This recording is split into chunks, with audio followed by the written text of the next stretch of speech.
नमस्कार, सवाल इंडिया का में आपका स्वागत है। मैं हूं संकेत उपाध्याय। लगातार ताबड़तोड़ एक के बाद एक चीजें होती चली जा रही हैं। महाराष्ट्र में सस्पेंस बना हुआ है कि सरकार रहेगी कि जाएगी।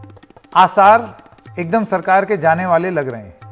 पहले यह था कि गणित नहीं जोड़ पाएंगे एकनाथ शिंदे, लेकिन उसके बाद उन्होंने तस्वीर जारी कर दी और उसके बाद यह दावा किया कि उनके पास 46 विधायक हैं।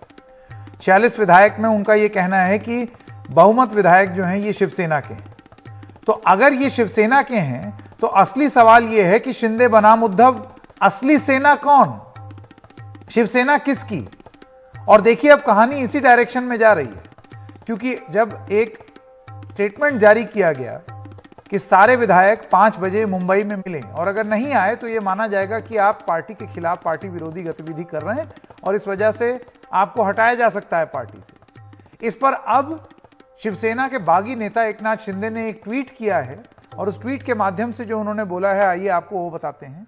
वो कहते हैं कि शिवसेना विधायक भारत गोगावले को शिवसेना विधायक दल का चीफ व्हिप नियुक्त किया गया है।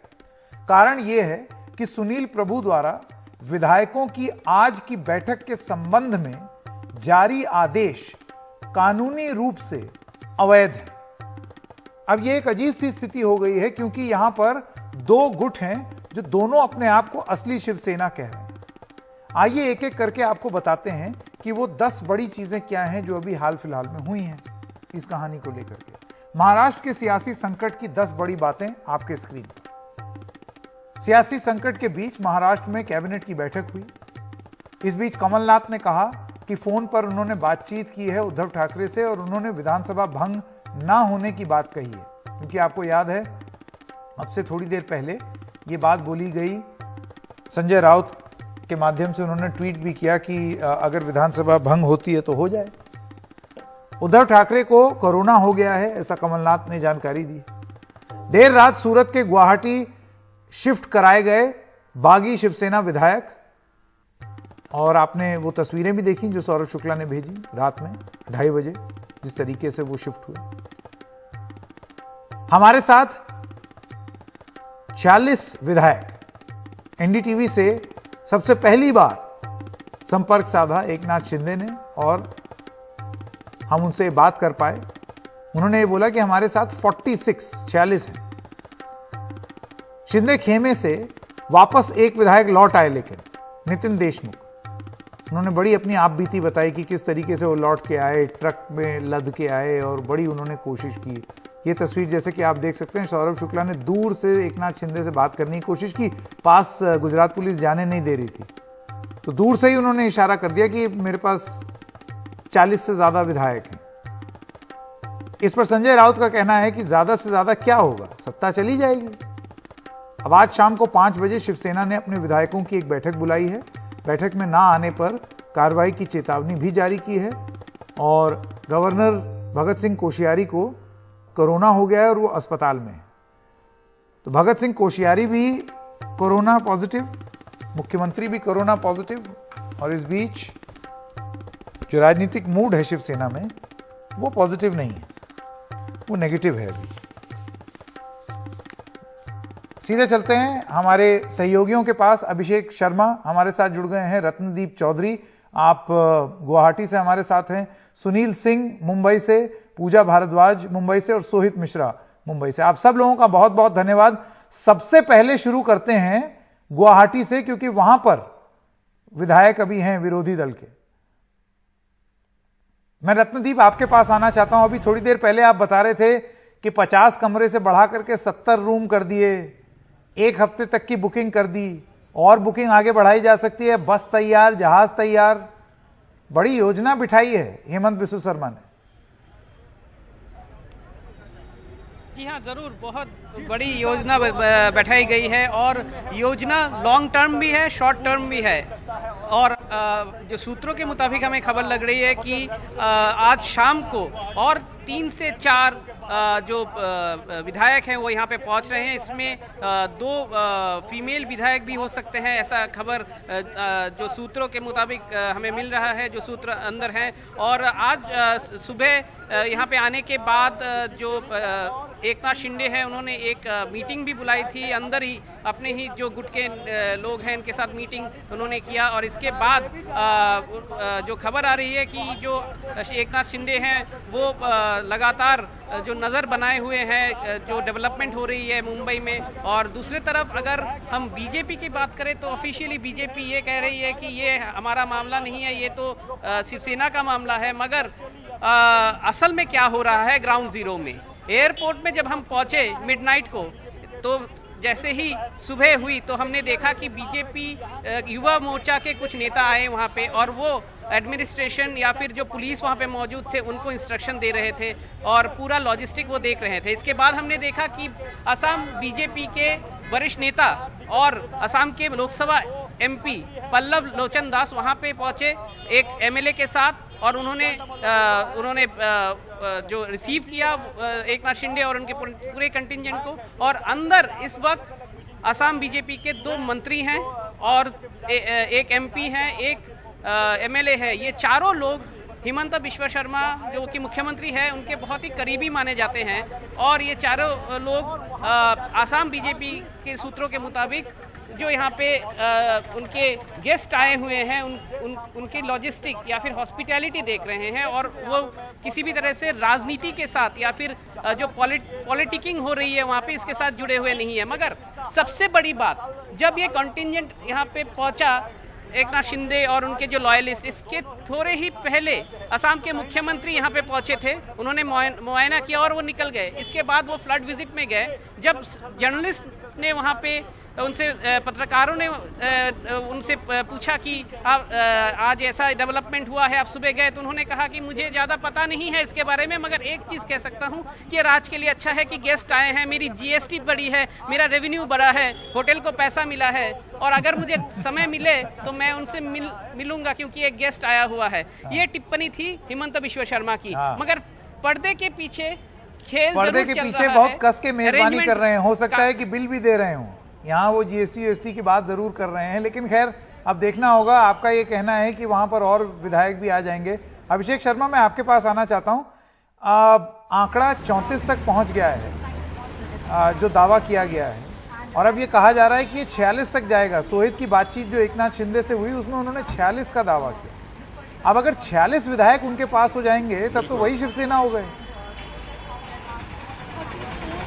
बिल्कुल, और पिता पुत्र की जोड़ी अकेली न बच जाए, क्योंकि जिस तरीके से पहुंचना जारी है, 2 निकल चुके हैं, 2 और जाने वाले हैं, तो ये जो 46 का नंबर है, अगर ये 34 अगर इंडिपेंडेंट को मिलाकर हैं तो आप मान भी लें कि थोड़े कम नंबर थे, तो वो लोग भी अब पहुंचने वाले हैं, क्योंकि हवा इस समय शिंदे के साथ है, एकनाथ शिंदे के साथ है।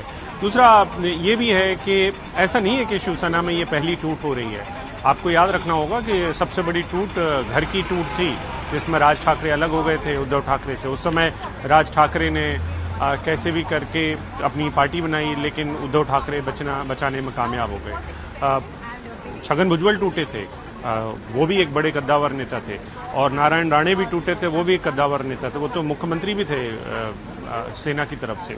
लेकिन इन सब की टूट में और एकनाथ शिंदे की टूट में फर्क है। इन सब की जो ताकत थी वो खुद की ताकत थी, वो सेना को हिला नहीं पाए थे, और ये जो ताकत है इस समय एकनाथ शिंदे ने दिखाई है वो बीजेपी की ताकत से आई है। उनका बॉर्नवीटा या उनका जो एनर्जी ड्रिंक है उसके साथ इसका घालमेल है। तो एनर्जी ड्रिंक बीजेपी का है, पिया एकनाथ शिंदे ने है, लेकिन इस बार उनके साथ बहुत कुछ कानूनी चीजें भी उनके साथ हैं। वो गुट नेता थे, अंदर सदन के विधायक दल के नेता थे, और उनके पास और भी बहुत सारी चीजें हैं, और सबसे बड़ा नंबर है उनके पास। तो नंबर है और वो टोन भी है, जिससे वो अपने लोगों, जिसकी वजह से मुंबई की सड़क पर या महाराष्ट्र में कोई भी बवाल देखने को नहीं मिल रहा है। क्योंकि भीड़ कौन लेके आता था? एकनाथ शिंदे लेके आते थे या उनके साथी लेके आते थे। बाल ठाकरे या बाद में अभी शिवसेना के जो कार्यकारी प्रमुख हैं उद्धव ठाकरे, उन्होंने कभी ऐसे आह्वान नहीं किए कि आप सड़क पर आके प्रोटेस्ट करिए, और कर भी दें अब तो उनके लिए कोई है नहीं। तो ये जो बड़ी ताकत है वो अपने साथ लेके गए हैं, मसलमैन की ताकत या आदमी लाने की ताकत, वो ताकत इस समय उद्धव ठाकरे के पास नहीं है। तो एकनाथ शिंदे अपने साथ बहुत कुछ लेकर चले गए हैं, और पिता पुत्र के पास अब बहुत विकल्प नहीं है। अब यही है कि आप इसको कितना डिले कर सकते हैं। जो विकल्प हैं वो अब एक विकल्प ये है कि देखिए जो गवर्नर साहब हैं उनका जरूरी नहीं है कि वो किसी को बताएं कि मैंने अपना चार्ज दे दिया। हालांकि उन्होंने कहा था कि मैंने अपना चार्ज नहीं दूंगा किसी को, लेकिन हो सकता है वो अपना चार्ज अगर गोवा के गवर्नर को दे दें तो एकनाथ शिंदे साहब वहां से उड़ के गुवाहाटी से उड़ें और गोवा के गवर्नर साहब को मिल लें। या फिर एक विकल्प ये है कि सीधे वहां से चिट्ठी भेज दें, गोवा के इंचार्ज बन जाएं गवर्नर, अगर कोश्यारी साहब नहीं है तो, और चिट्ठी देकर बात वहीं पर होगा। उनको कोई किसी चीज को साबित नहीं करना है, साबित तो अब पिता पुत्र की जोड़ी ठाकरे परिवार को करनी है, पिता पुत्र को करना है कि उनके पास नंबर है। बिल्कुल। तो अभी इस समय सारा मामला ये है, वर्चस्व की लड़ाई, नंबर का खेल, सीधी सीधी बात। सोहित मिश्रा, मैं आपके पास आना चाहता हूं। ये चिट्ठी जरा स्क्रीन पर डालने की कोशिश करते हैं आपसे थोड़ी देर में। सोहित मिश्रा ने एक चिट्ठी शेयर की है जो है supporting MLAs of Eknath Shinde, जिन्होंने गवर्नर और डिप्टी स्पीकर को महाराष्ट्र विधानसभा के एक चिट्ठी लिखी है। इसमें बहुत सारे लोगों ने चिट्ठी में साइन भी किया है। सोहित, क्या लिखा है इसमें?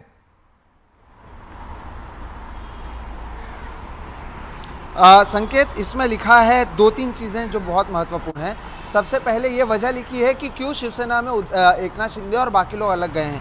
उसकी वजह इन्होंने लिखी है कि 2019 में हमने चुनाव बीजेपी के साथ लड़ा था, हम बाला साहेब ठाकरे के हिंदुत्व से आते हैं। ये सारी चीज़ें जो सुबह एकनाथ शिंदे ने भी कही हैं। उसके अलावा एक चीज़ ये लिखा गया है कि हम नहीं चाहते थे, लेकिन इसके बावजूद एनसीपी और कांग्रेस के साथ शिवसेना के कई नेता जाना चाहते थे, वो गए हैं। जिसमें से अनिल देशमुख अब 100 करोड़ की वसूली के लिए जेल में है, नवाब मलिक दाऊद इब्राहिम से करीबी होते कि आरोप में जेल में है। हम इनके साथ नहीं रहना चाहते हैं, हम हिंदुत्व की राजनीति करते हैं, हम बाला साहेब ठाकरे ने जो सिखाया वो करते हैं। और इसलिए ये तय किया गया कि एकनाथ शिंदे जो पहले शिवसेना लेजिस्लेटर पार्टी के लीडर थे, जिन्हें कल उद्धव ठाकरे ने हटाया, वो कंटिन्यू रहेंगे, वो यानी अभी भी वही रहेंगे शिवसेना के लेजिस्लेटिव पार्टी के लीडर। यानी एकनाथ शिंदे को इन्होंने कहना है इनका कि वही हमारे नेता हैं। साथ ही साथ भरत गवाले जो हैं उनको बनाया गया है चीफ व्हिप। आज सुनील प्रभु जो चीफ व्हिप है या अभी तक थे शिवसेना के, उन्होंने एक व्हिप जारी किया था, कहा था कि अगर आप 5 बजे तक नहीं आते हैं तो आपकी सदस्यता चली जा सकती है। उसके जवाब में लाया गया। एकनाथ शिंदे ने जो ट्वीट भी किया है कि सुनील प्रभु चीफ व्हिप नहीं है, अब भरत गोगावले ये चीफ व्हिप हैं। ये भी फैसला लिया गया और इसके साथ करीबन 34 विधायकों के दस्तखत नीचे दिए गए हैं। ये जो कॉपी संकेत नहीं, हमारे लेकिन पास मैं जानना चाहता हूं आपसे कि 34 विधायकों के दस्तखत से क्या ये चीज बदली जा सकती है? क्या ये बोला जा सकता है कि 34 विधायक अपने चीफ व्हिप किसी और को मान रहे हैं? अगर संकेत देखिए, ये जो 34 हैं उसमें 2-3 निर्दलीय लोग भी शामिल हैं जिनका शिवसेना से कोई लेना देना नहीं है। तो जो उनको आंकड़े चाहिए वो हैं 37।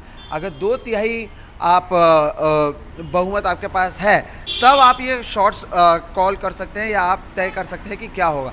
लेकिन अब सवाल उठता है कि क्या उद्धव ठाकरे के पास भी ये आंकड़े हैं? तो जवाब है नहीं।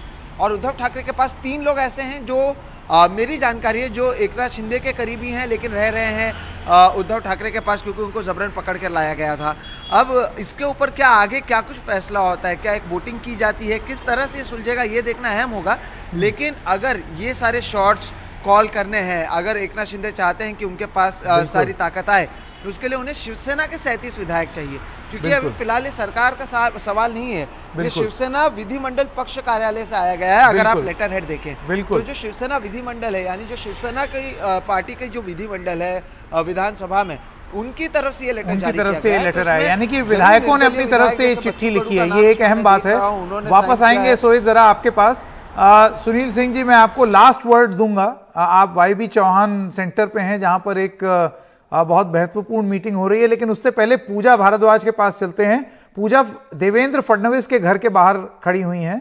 पूजा, देवेंद्र फडणवीस ने बड़ा अहम रोल इससे पहले भी निभाया है, जिसमें वो अपने आप को चीफ आर्किटेक्ट बताए जाते हैं कि उन्होंने राज्यसभा में एक सीट दिलवा दी एक्स्ट्रा, उन्होंने एमएलसी में बातें घुमा दी, और उसके बाद जाहिर सी बात है बीजेपी का एक भूख बढ़ी कि अगर ये सब हो सकता है, अगर 134 लोग क्रॉस वोटिंग कर सकते हैं तो बीजेपी दोबारा सफल हो सकती है, सरकार बना सकती है। उनके मन में ये टीस तो थी ही, कहाँ मुख्यमंत्री बनने जा रहे थे 2019 में, उसके बाद विपक्ष में बैठ गए। आज वो नारायण राणे से मिले हैं, किस किस से उनकी मुलाकात हुई है, क्योंकि वो उन्होंने एक चुप्पी पकड़ ली है कल से, ऑन रिकॉर्ड आके नहीं बोल रहे हैं, लेकिन हो क्या रहा है?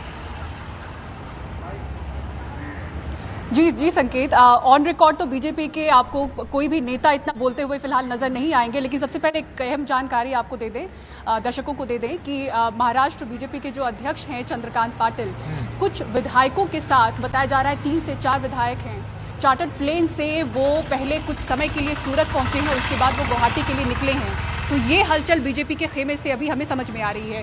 ये जो देवेंद्र फडणवीस का जो सरकारी बंगला है सागर, इसके अंदर नारायण राणे पहुंचे थे, 1 घंटे के करीब वो अंदर रहे, उसके बाद वो निकले। इसके अलावा 3 और जो बड़े नेता हैं बताए जा रहे हैं कि वो अंदर हैं, एक निर्दलीय विधायक हैं वो भी यहां पर पहुंची हैं, जिन्होंने एकनाथ शिंदे को समर्थन देने का वादा किया है।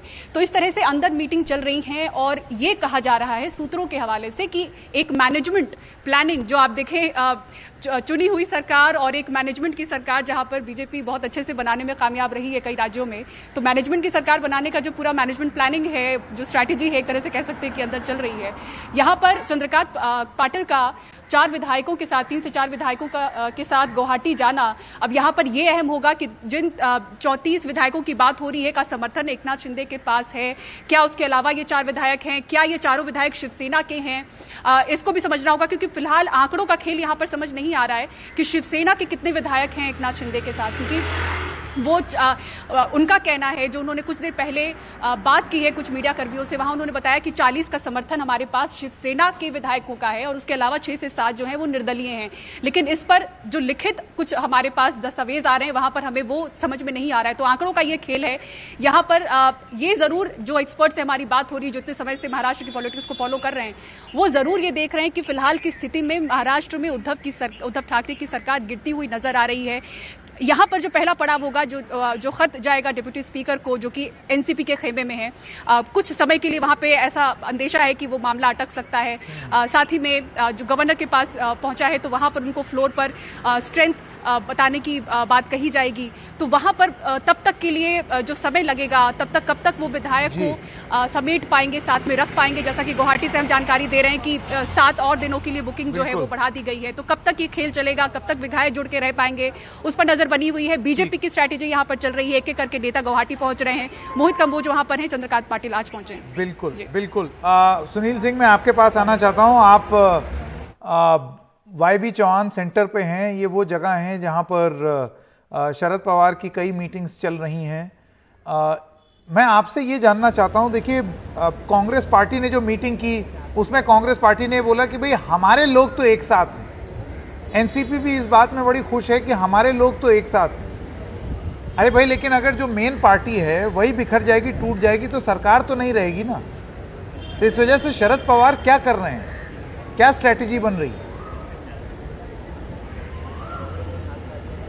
बिल्कुल संकेत, शरद पवार क्या कर रहे हैं इस सेंटर में बैठकर, अधिकृत तौर पर अगर आप जानना चाहते हैं तो उन्होंने एक ट्वीट किया है कि मैंने कांग्रेस के वरिष्ठ नेता कमलनाथ से मुलाकात की, वीडियो भी जारी किया है और उसमें लिखा है कि राष्ट्रपति चुनाव के संबंध में चर्चा हुई, उसके साथ कुछ और दूसरे मुद्दे भी थे। अब आप देखिए, इस राज्य सरकार में संकट इतना बड़ा छाया है कि राज्य सरकार की अस्तित्व संकट में पड़ा हुआ है और इसीलिए कमलनाथ मध्य प्रदेश से यहाँ भेजे गए हैं कांग्रेस के पार्टी को यहाँ पर संभालने के लिए, और इसी संदर्भ में वो मिलने आए थे शरद पवार से मिलने, लेकिन शरद पवार उसकी बात नहीं कर रहे हैं, उसका जिक्र उन्होंने नहीं किया है। तो शरद पवार क्या कर रहे हैं ये आप अपने आप में समझ सकते हैं। बहरहाल शरद पवार एक संकट मोचक के तौर पर इस सरकार के जाने जाते हैं। पिछली बार जब बीजेपी ने अचानक से अजित पवार के साथ सुबह सुबह सरकार बना ली थी, शपथ ले ली थी, और जब सरकार पे संकट आया था यहाँ पर इस पर, तब कैसे शरद पवार ने पूरा मामला नियंत्रित किया, वो स्थिति और आज की स्थिति में बहुत अंतर है। तब वो उनके भतीजे थे, उनकी पार्टी में बगावत हुई थी और सभी के सभी मुंबई में थे, तो आसानी से सभी को उन्होंने नियंत्रित में कर लिया और जिन होटलों में रखा गया था वहां पर ज्यादातर शिवसेना की यूनियन थी, तो सबका पता लगा लिया गया आसानी से और धरपकड़ हो गई और सभी लोग आ गए। लेकिन इस बार की स्थिति बिल्कुल अलग है। इस बार जो पार्टी है वो शिवसेना है, बगावत उनके कद्दावर नेता एकनाथ शिंदे ने की है और उनके साथ बड़ी संख्या में 35 की संख्या में बताया जा रहा है कि जो विधायक जो कल की अगर हम बात करें तो, और वो के सभी मुंबई, महाराष्ट्र सीमा को पार करते हुए गुजरात चले गए, जहां पर कि बीजेपी की सरकार है, वहां पर बैठे थे, और अब तो गुवाहाटी चले गए हैं, वो काफी दूर निकल गए हैं। तो लगता नहीं है कि शरद पवार के हाथ में भी बहुत कुछ है, इसीलिए वो जिक्र करना नहीं चाह रहे हैं इस पूरे मामले का। वो सिर्फ था ले रहे हैं कि कितना पानी है और उस हिसाब से आगे कदम उठाए जाएंगे। उसके हिसाब से आगे कदम बनाए जाएंगे। आप सब लोगों का बहुत बहुत धन्यवाद जमीनी हकीकत बताने के लिए कि कौन कितना पानी में है और कौन कितना उड़ रहा है। आप सब लोगों का बहुत बहुत धन्यवाद। इस वक्त मैं स्वागत करना चाहता हूं वरिष्ठ वकील मुकुल रोहतगी जी का।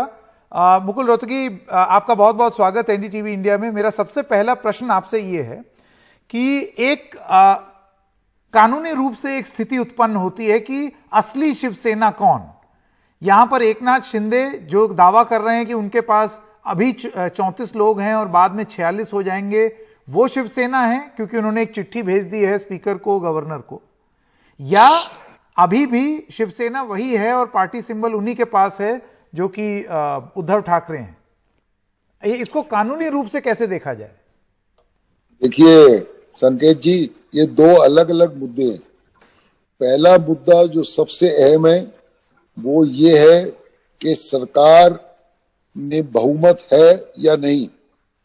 ये फैसला सिर्फ विधानसभा की जमीन या फ्लोर ऑफ द हाउस जिसको कहते हैं उसी पर होगा।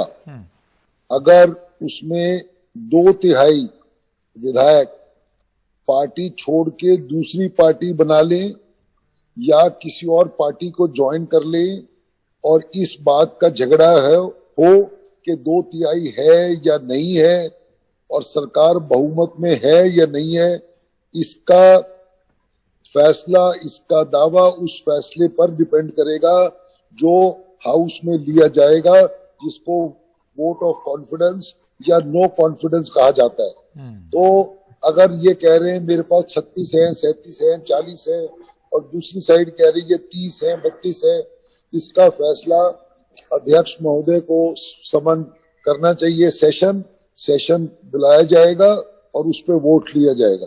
उससे साबित हो जाएगा कि सरकार बहुमत में है या नहीं है, और नहीं है तो सरकार जाएगी और दूसरा गुट जो है सरकार बनाएगा। ये तो एक मुद्दा है। उसके बाद जहां तक सिंबल का सवाल है, सिंबल का सवाल स्पीकर अध्यक्ष डिसाइड नहीं करता, ये फैसला इलेक्शन कमीशन को करना होगा। इलेक्शन कमीशन दोनों पार्टीज को सुन के फैसला करती है। मैंने एआईडीएमके और डीएमके का केस किया था, इलेक्शन कमीशन ने फैसला किया, वो फैसला हाई कोर्ट ने बरकरार किया और सुप्रीम कोर्ट ने बरकरार किया। तो ये फैसला वहां जाएगा, उसमें टाइम लगता है, लेकिन सरकार का बहुमत है या नहीं ये डिले नहीं किया जा सकता। इसका फैसला इमीडिएटली होना होगा क्योंकि ये अनसर्टेनिटी और टर्मोइल नहीं चल सकता। नहीं, ये मुकुल जी मैं इसलिए सवाल पूछ रहा हूं क्योंकि आप देखिए समन किया गया विधायकों को कि वो आए, और अगर वो नहीं आते हैं तो उसके बाद उनको सस्पेंड किया जा सकता है, ऐसा बात की गई एक चिट्ठी में। वहां जो बागी विधायक हैं उनका ये कहना है कि आप कौन होते हैं हमें समन करने वाले, क्योंकि अब तो हम असली शिवसेना है। अब इस चीज का फैसला कहां होगा? इसका फैसला देखिए, इसका पहलू वही है, फैसला विधानसभा में ही होगा। सिंपल बात यह है, अध्यक्ष को सेशन बुलाना चाहिए। अगर ये 36-37 लोगों ने चिट्ठी दी है गवर्नर को कि भाई हम उस पार्टी को छोड़ रहे हैं, हम कहीं और जा रहे हैं, या हम रियल पार्टी है, जो भी है, तो इसमें अगर तोड़ मोड़ है तो गवर्नर बोले स्पीकर को या स्पीकर खुद सेशन बुलाए, उस सेशन में फैसला हो जाएगा सरकार है नहीं है। अगर ये 37 चले गए और ये बोलते हैं ये शिवसेना है, ये दूसरी शिवसेना है, फैक्ट ये है कि बहुमत है या नहीं है, इसका फैसला हो जाएगा। सिंबल का फैसला होता रहेगा, उसमें तो ऐसी बात। तो आपके हिसाब से सबसे महत्वपूर्ण फैसला कि सरकार के पास बहुमत है या नहीं, ये फ्लोर ऑफ द हाउस में होगा। ये हमने कर्नाटक के मामले में भी देखा, ये हमने मध्य प्रदेश में भी देखा, सब जगह देखा कि ये देखिए कर्नाटक और मध्य प्रदेश में मैं ही वकील था सुप्रीम कोर्ट में। हाँ बिल्कुल, आपको याद होगा कि कर्नाटक में जो स्पीकर था उन्होंने पहले सेशन नहीं बुलाया, उसके बाद एक्सपल्शन करी, सो दैट एक्सपल्शन की वजह से वो उनको हटा दिया गया विधायकों को हाउस से। ये सब पैंतरेबाजी चली, फाइनली सुप्रीम कोर्ट में होने की वजह से वो मामला सॉल्व हुआ। मध्य प्रदेश में भी यही हुआ, सुप्रीम कोर्ट में मामला गया और फाइनली वहां पर भी सेशन बुलाया गया। तो मैं उम्मीद करूंगा कि वो उस टाइप का ड्रामा यहाँ ना हो, और स्पीकर जो है बड़ी इंपॉर्टेंट और महत्वपूर्ण पोस्ट होती है, और वो ये सारे मुद्दे चीजें देखते हुए सेशन बुलाएं और कोई बायस्ड व्यू ना ले, तो ये मामला पार्लियामेंट्री डेमोक्रेसी का स्मूथली चल सकता है। ये होना चाहिए। ये बड़ी बात कह रहे हैं कि अब ये स्पीकर के अधीन होता है। महाराष्ट्र विधानसभा में ये है कि स्पीकर ही नहीं है, वहां तो डिप्टी स्पीकर है एनसीपी का।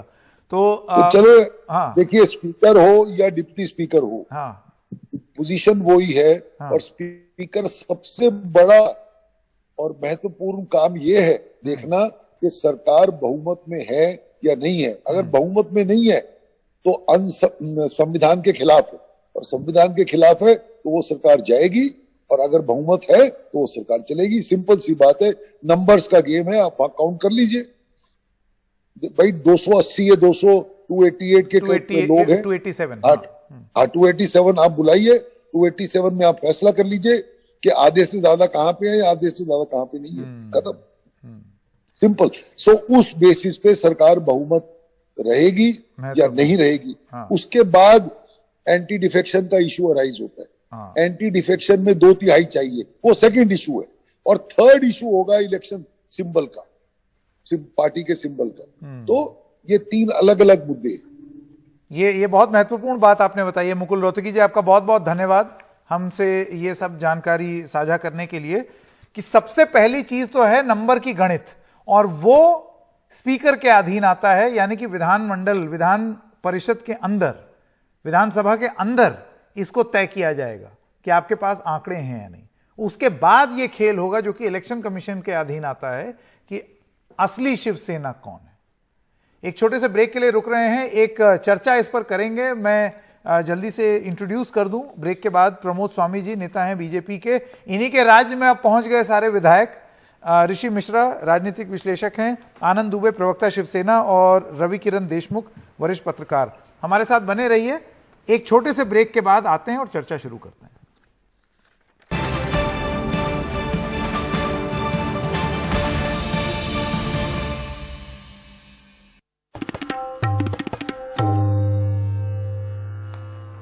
स्वागत करना चाहता हूं हमारे सब मेहमानों का। प्रमोद स्वामी जी मेजबानी कर रहे हैं, इतने सारे मेहमान आए हैं आपके यहाँ। देखिए, अभी आपको पता है आसाम में फ्लड आई हुई है, बाढ़ आई हुई है, तो हम बाढ़ पीड़ितों की, विधायकों की भी बाढ़ आई हुई है, और दूसरी यहाँ अम्बुबासी का मेला चल रहा है, तो काफी पर्यटक आते हैं। अब कोई अगर माँ कामाख्या के दरबार में दर्शन करने आए तो कौन किसको रोक सकता है। अब ये साधारण पर्यटक तो है नहीं। कहाँ आप स्वामी जी इधर उधर लिबिड़ लिबिड़ ना कीजिए, सीधे बोलिए ना। आप मेजबानी कर रहे हैं वही राजनीतिक रूप से। नहीं, मुख्यमंत्री मिलने जा रहे हैं। मुख्यमंत्री ने बिल्कुल स्पष्ट कहा है कि पर्यटक अगर आए उससे हमारी जीएसटी बढ़ती है, तो कोई आता है तो उसका स्वागत है, उसमें क्या आपत्ति हो सकती है। बाकी ये जो मामला है ये बुरी तरह से शिवसेना का अंदरूनी मामला है, इस पे हम कोई टिक्का टिप्पणी करना नहीं चाहते।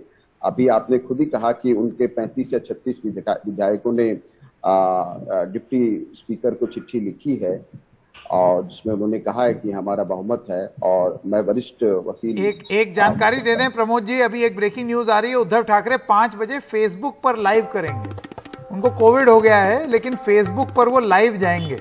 5 बजे ये होगा, तो सुनना होगा। पहली बार उद्धव ठाकरे सामने आकर के बताएंगे कि वो क्या सोचते हैं या क्या बोलेंगे, तो संबोधित करेंगे वो 5 बजे फेसबुक के माध्यम से। जी प्रमोद जी। हाँ बिल्कुल, मैं यही कह रहा हूँ। अभी मैंने वरिष्ठ वकील को भी, मुकुल साहब को भी मैं सुन रहा था, उन्होंने भी कहा कि इस तरह के जो नतीजे जो उन्होंने कहा फ्लोर ऑफ द हाउस पे साबित करना होगा। फ्लोर ऑफ द हाउस से साबित। आनंद दुबे जी, मैं आपके पास आना चाहता हूं। देखिए, कहां तो कल दावे हो रहे थे कि 35 हमारे साथ हैं, उनके पास तो 10-12 ही हैं। अब 35 के तो उन्होंने सिग्नेचर, हस्ताक्षर दिखा दिए। इसके अलावा वो दावा कर रहे हैं 46 और हैं हमारे पास। तो 46 अगर उधर चले जाएंगे तो आपके पास बचेगा क्या? सवाल तो आपसे यही पूछा जाएगा, जब इतनी नाराजगी थी कि 40 से ज्यादा लोग उठ करके चले जाएंगे, तो फिर आप लोग क्या सो रहे थे? संकेत जी, देखिए, तूफान तो घर पर आया है, हम संकट में भी हैं, लेकिन कल से आज के बीच में 10 बार शिंदे जी से बात हुई है। मिलिंद नार्वेकर जी ने कल मुख्यमंत्री जी से बात कराई, आदरणीय रश्मि भाभी से बात कराई, संजय राउत जी की आज 1 घंटा बात हुई। लेकिन जिस व्यक्ति के मन में बात ही करना नहीं है, वह व्यक्ति समझ में नहीं आता। कल मुख्यमंत्री जी ने कहा कि शिंदे जी आप आ जाओ, आपको क्या बनना है, क्या चाहिए, मुख्यमंत्री बनना चाहते हो, आओ उस पर बात करो। और कोई पद चाहिए, आपके लोगों को कोई पद चाहिए, आओ उस पर बात करो। लेकिन वो व्यक्ति वहां से हिलने तैयार नहीं, बल्कि वहां से भी 2600 किलोमीटर दूर किसी और के मेहमान बनकर बैठ जाना और बात करने को तैयार न होना। ठीक है, आज वो ताकत में है, उनके पास विधायक हैं, हमारे पास विधायक कम है, लेकिन हम शिवसैनिक हैं संकेत भाई, हम लास्ट तक लड़ेंगे। याचना नहीं, अब रण होगा। नहीं, वो बात तो बड़ा सही है, लेकिन जब कोई रहेगा ही नहीं तो रण कौन करेगा? नहीं, तो रहेंगे संकेत भाई, रहेंगे। शिवसेना में इससे भी बड़ी बड़ी फूट हुई है, टूट हुई है। नहीं, इससे बड़ी तो नहीं हुई है, खड़ी हुई है। नहीं, मैं बता रहा हूं, ऐसा है, हमने भी देखा है। जिस दिन राज ठाकरे, मैं संकेत भाई, इतनी बड़ी फूट कब हुई कि आपके इतने सारे विधायक उठ के चल दें? नहीं, विधायक और सांसद ही पार्टी नहीं होते संकेत भाई। विधायक और सांसद ही पार्टी नहीं होते। पार्टी चलती है कार्यकर्ताओं से, पार्टी चलती है। तो आप कहते हैं कार्यकर्ता आपके साथ हैं। ऋषि मिश्रा, मैं आपके पास आना चाहता हूं। रविकिरण देशमुख, आप मुझे बताइए, क्या कार्यकर्ता साथ में हैं उद्धव ठाकरे के? क्योंकि अब एकनाथ शिंदे को अगर इतना बल आ रहा है कि वो कह रहे हैं कि शिवसैनिक ठगा हुआ महसूस कर रहा है इस गठबंधन की वजह से, कि ये गठबंधन नहीं ठगबंधन हो गया है, तो इस वजह से मैं आपसे ये पूछना चाहता हूं कि क्या जमीन पर भी ये वही हकीकत है जिसका जिक्र शिंदे जी कर रहे हैं, या ये शिंदे जी की अपनी महत्वाकांक्षा है? एक पत्रकार के रूप में मैंने शिवसेना में काफी उतार चढ़ाव देखे हैं। मुंबई में जब भी कोई पार्टी में कोई गड़बड़ हो जाती है या नेता के बारे में कुछ भी कोई कहता है या कुछ भी पार्टी में मामला बड़ा गंभीर होता जाता है, तो शिवसेना के लोग रास्ते पर उतर आ जाते हैं, प्रदर्शन करते हैं। मातोश्री, उनका जो निवास है ठाकरे जी का, वहां पे जमा हो जाते हैं, शिवसेना भवन के पास आते हैं। ये तूफान जो है, ऐसा तूफान मैंने 2 दिन में कहीं ज्यादा तो देखा नहीं है। औरंगाबाद में कुछ जगह पर लोग आए और कुछ छुटपुट 1-2 जगह पर आए। जिस तरह की गर्मा गर्मी, जन सैलाब और जन समूह बनता हुआ नहीं दिख रहा है जो शिवसेना में होता था। आज नहीं, आप अभी नहीं दिख रहा है उतना। तो ऋषि मिश्रा जी, आप मुझे बताइए, यहां अस्तित्व पर चोट हो गई और वो जन सैलाब और जन समूह सड़क पर नहीं दिख रहा है, जिसके लिए शिवसेना माहिर है या जानी जाती है। इसके क्या मायने निकाले जाएं? और ज्यादा बड़ी बात, अघाड़ी के लिए क्या मायने निकाले जाएं? आज की डेट में अगर कांग्रेस और एनसीपी बड़ी खुश हो रही हो कि भाई हमारा कुनबा तो साथ में है, अरे भाई जब शिवसेना ही नहीं रहेगी तो आप सरकार में थोड़ी रहेंगे, लेके बैठे रहिए अपना कुनबा। देखिए, प्रमोद स्वामी जी को मैं सुन रहा था, गुजरात के सूरत से लेके गुवाहाटी तक बीजेपी शिवसेना के जो बागी विधायकों का जो जिस प्रकार से भाजपा समर्थन कर रही है, कहीं न कहीं ये लोकतंत्र के लिए शर्मनाक है। और आपने जो सवाल किया, मैं बिल्कुल मानता हूं, कहीं न कहीं शिवसेना के जो लीडरशिप है उद्धव ठाकरे और जो गृह मंत्री हैं घटक के, जो एनसीपी के पास है, उनसे भी कहीं न कहीं चूक हुई है। यदि 40 से अधिक विधायक शहर छोड़ के जा रहे हैं, राज्य छोड़ के जा रहे हैं, तो आपके पास क्या इनपुट था? तो कहीं न कहीं उद्धव ठाकरे के लीडरशिप को लेकर भी सवाल उठता है कि क्या आपको इतना बड़ा भीतरघात पार्टी के अंदर चल रहा था, आपको इसका संज्ञान नहीं था? की बात है संकेत जी, 1 दिन पहले ऋषि मिश्रा जी का सिग्नल टूट रहा है। एक काम करते हैं, एक छोटी सी ब्रेक लेते हैं, उसके बाद ऋषि जी वापस आएंगे आपके पास। आपका सिग्नल टूट रहा है, एक छोटे से ब्रेक के लिए रुक रहे हैं। सब लोगों का मत हम लोगों को मिल गया, अभी वापस लौटते हैं।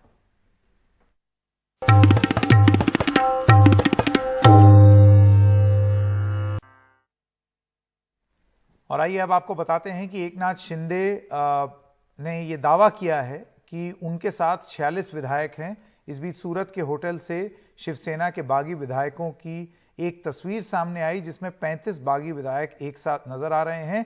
लेकिन अब इनमें से एक विधायक नितिन देशमुख वापस मुंबई लौट आए हैं। उनका दावा है कि उनका अपहरण कर लिया गया था, उन्हें जबरन अस्पताल ले जाया गया। उन्होंने उद्धव ठाकरे के समर्थन की बात कही।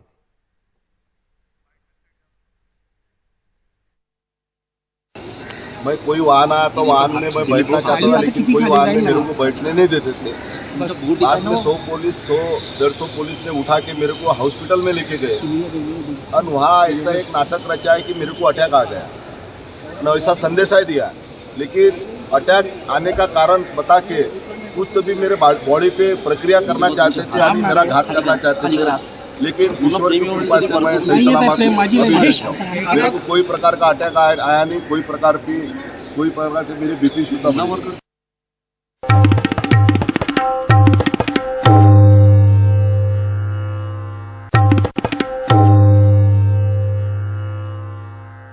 महाराष्ट्र में उठे सियासी संकट के बीच कांग्रेस ने कमलनाथ को मुंबई रवाना किया। कमलनाथ ने कांग्रेस विधायकों के साथ बैठक की और कहा कि सभी विधायक एकजुट हैं।